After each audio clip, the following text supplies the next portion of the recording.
আসসালামু আলাইকুম। মাইক্রোটিকের বাংলা টিউটোরিয়ালে আবারও সকলকে স্বাগত।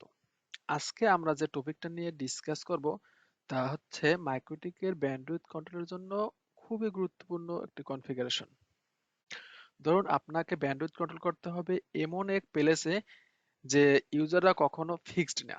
যেমন ধরুন কোনো হসপিটাল, ক্যাম্পাস, রেস্টুরেন্ট, এয়ারপোর্ট ইত্যাদি। কোনো রেস্টুরেন্টের কথা যদি আমরা চিন্তা করি, সেখানে ইউজাররা নর্মালি কি করবে? সেখানে ইউজাররা নর্মালি আসবে, ইন্টারনেট ইউজ করবে, ব্রাউজ করবে অ্যান্ড চলে যাবে। এই সব জায়গায় ব্যান্ডউইথ কনফিগারের ক্ষেত্রে আমাদেরকে একটু ডিফারেন্টলি চিন্তা করতে হবে। আমি যদি এমন চিন্তা করি যে আমার ব্যান্ডউইথ টোটাল 20 এমবি অথবা 15 এমবি, এখানে ইউজাররা একজন হতে পারে, 5 জন হতে পারে, 10 জন হতে পারে, 20 জন হতে পারে, বেশি কম হতেই পারে। হ্যাঁ, তো সেক্ষেত্রে আমরা কিভাবে ব্যান্ডউইথ কন্ট্রোল করব? তো সেক্ষেত্রে আমাদেরকে যেটা করতে হবে সেটা হচ্ছে পিসিকিউ কনফিগারেশন করতে হবে। আর পিসিকিউ হচ্ছে পার কানেকশন কিউ। তো চলুন আমরা দেখে নেই কিভাবে কনফিগারটা করা যায়। আমরা প্রথমে আমাদের মাইক্রোটিকে লগ ইন করবো। এক্ষেত্রে আমাদেরকে যেতে হবে কিউস।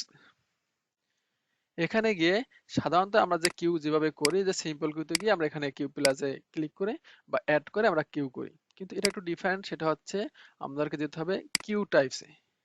কিউ টাইপসে গিয়ে আমাদেরকে দুটি টেমপ্লেট তৈরি করতে হবে। একটা হচ্ছে আপলোডের জন্য টেমপ্লেট, আর একটা হচ্ছে ডাউনলোডের জন্য। তো চলুন শুরু করা যাক। আমরা এখানে অ্যাড দিলাম, এখানে লিখলাম আপলোড।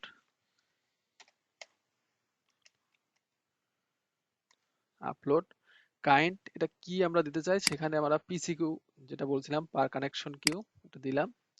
এরপরে আমাদেরকে ক্লাসিফায়ারের এখানে যদি আমি আপলোড দেই সেক্ষেত্রে আমাকে সোর্স অ্যাড্রেস দিতে হবে, আর যদি ডাউনলোড নামে করি সেক্ষেত্রে আমাকে ডেস্টিনেশন অ্যাড্রেস দিতে হবে।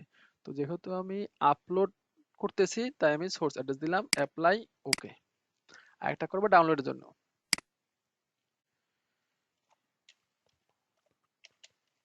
ডাউনলোড এখানে দিব আমরা পিসিকিউ, আর ডেস্টিনেশন অ্যাড্রেস হবে। এখন এই যে সোর্স অ্যাড্রেস, ডেস্টিনেশন অ্যাড্রেস, এটা নিয়ে আমরা অন্য এক ভিডিওতে আলোচনা করব, বা এর আগেও হয়তো বা আপনাদেরকে দেখানো হয়েছিল। হ্যাঁ, সোর্স অ্যাড্রেস যেটা হচ্ছে সোর্স অ্যাড্রেস আমরা কেন এখানে আপলোডের ক্ষেত্রে কেন সোর্স অ্যাড্রেস দেব, এবং ডাউনলোডের ক্ষেত্রে আমরা কেন ডেস্টিনেশন দেব। তো যখন আমরা কোনো কিছু ডাউনলোড করি তখন তো আমার এখান থেকে হয় না, তখন আমি সোর্স, আর যেখান থেকে ডাউনলোডটা দিব ওটা হচ্ছে ডেস্টিনেশন। তো সেক্ষেত্রে আমাদেরকে ডিএসটি অ্যাড্রেসে ক্লিক করতে হবে, এবং যখন আমি আপলোড দিব আপলোডটা করাতে হবে সোর্স থেকে, তাই সোর্সটা ক্লিক করে রাখতে হবে। তো আমরা এটা করা কমপ্লিট, ওকে। ডাউনলোডের জন্য একটা করলাম, আপলোডের জন্য একটা করলাম। এখন আমাদেরকে সিম্পল কিউতে যেতে হবে, গিয়ে আমাদেরকে কিউটা অ্যাড করতে হবে। এখানে আমি আমার ল্যান ব্লকে কোড, আরেকটা জিনিস সেটা হচ্ছে আমাকে পিসি কিউ কিন্তু অবশ্যই ল্যানের উপরে করতে হবে, কারণ আমার ল্যানে যে ইউজার গুলো আসবে তাদের উপরে তো আমি পিসি কিউ করবো। এখানে তো আমি একজন দুজন ইউজারের উপরে করতেছি না, যারা আসবে তাদের উপরে। আর এটা ল্যানের উপরে ছাড়া আপনি কন্ট্রোলও করতে পারবেন না, কারণ আমি আমার ল্যান নিয়েই তো পুরো নেটওয়ার্কটা, যেখানে আমার কেউ আসবে কেউ যাবে এই ল্যানের উপরে, সেটা আমার ল্যান অ্যাড্রেসটা দিয়ে দেবো। সেটা হচ্ছে আমার ল্যান অ্যাড্রেসটা হচ্ছে 192.168.1.0/24, বা আপনার যেভাবে নেটওয়ার্ক ওভাবে দিবেন। আর আমি এখানে নামটা ল্যান দিয়ে দিলাম। এখানে আমি ব্যান্ডউইথ লিমিটের ক্ষেত্রে আমি কিছু দিব না, আনলিমিটেড থাকবে। আমি কি করব, অ্যাডভান্সে চলে যাব।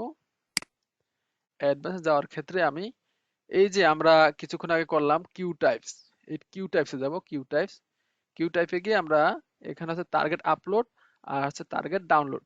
ও টার্গেট আপলোডের জন্য আমরা যে টেমপ্লেট ক্রিয়েট করছিলাম সেটা হচ্ছে আপলোড, আর টার্গেট ডাউনলোডের জন্য আমরা যে টেমপ্লেট ক্রিয়েট করছিলাম সেটা হচ্ছে ডাউনলোড। তোমরা ডাউনলোডটা দেখিয়ে দিব,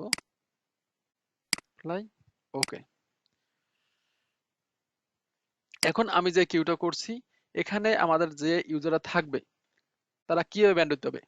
ধরুন এখানে আমার ব্যান্ডউইথ আছে টোটাল 15 এমবিপিএস, আমার ইউজার আছে একজন, উনি এই 15 এমবিপিএস উনি ইউজ করবে। ধরুন আমার এখানে ইউজার আছে 5 জন, তো 5 জনে মিলে 15 Mbps ইউজ করবে, ধরেন 3 Mbps করে। ধরুন আমার আছে 15 জন ইউজার, 15 জন ইউজার সমানভাবে এইটা ইউজ করতে পারবে, ধরেন 1 MB করে পড়বে। আমার যদি বেশিও হয়, সেক্ষেত্রে আমার কিন্তু এমন হবে না যে আমার একজনে বেশি হবে একজনে কম পাবে, সবাই সবাই ইকুয়াল হবে। যদি একজন হয় একজনের সম্পূর্ণ হবে, যদি 2 জন হয় ওইটার 2 জনে পাবে, যদি 10 জন হয় ওটা ভাগ করে 10 জনে হবে, যদি 20 জন হয় 20 জনে হবে, যদি তারও বেশি হয় তারও বেশি লোকে সমানভাবে ভাগ করে পাবে। এই হচ্ছে আমাদের পিসিকিউ। তো আশা করি আপনারা জিনিসটা বুঝতে পারতেছেন। আরেকটা জিনিস হচ্ছে যে আমরা কিন্তু যদি হটস্পট বা বিভিন্ন যেটা বললাম, রেস্টুরেন্ট, তারপরে হসপিটাল, তারপরে আমাদের বিভিন্ন ক্যাম্পাস, এয়ারপোর্ট, এর বাইরেও এটা করা যায়। যেমন ধরেন কোনো একটা অফিসে আপনার 10 জন কলিগ আছেন, হ্যাঁ, সেক্ষেত্রে দেখা যাচ্ছে আজকে 2 জন আসছে আর কেউ আসে নাই। এখন যদি আপনি প্রতিজনকে কিউ করে দেন যে অমুক এভাবে 5 MB, অমুকে 2 MB, অমুকে 1 MB, তো তার জন্য তো বরাদ্দ হয়ে গেল। হ্যাঁ, তখন আপনার জন্য আছে 1 MB করে বা 2 MB করে। তো আপনি আপনি এবং আপনার কাছে অন্য একজন আসছে, বা আপনি যে পিসিতে বসেন ওই যে আইপিতে আছে, ওই আইপিতে 2 Mbps করা আছে, ব্যান্ডউইথ লিমিট করা আছে। তো আপনি তো এখন অফিসে একা, বা আপনারা 2 জন আছেন, বা যাদেরকে বেশি দেওয়া আছে, ধরেন আপনার বসকে দেওয়া আছে 10 Mbps, সে নেই, তখন ওই যে ব্যান্ডউইথটা আপনাকে 2 MB দিয়ে আছে, তো আপনি তো আপনার কাজটা তাড়াতাড়ি করতে পারতেছেন যদি তারটাও আপনি পেয়ে যান।